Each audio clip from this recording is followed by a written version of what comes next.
Změníme žáner. Číslo 6 Dušanka Ferencová nám zarecituje báseň Did i baba.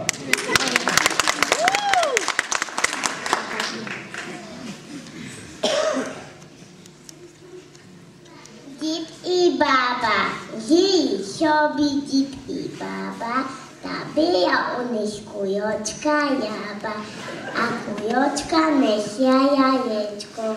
Dido bij, nejož by, baba bija, nejož bija.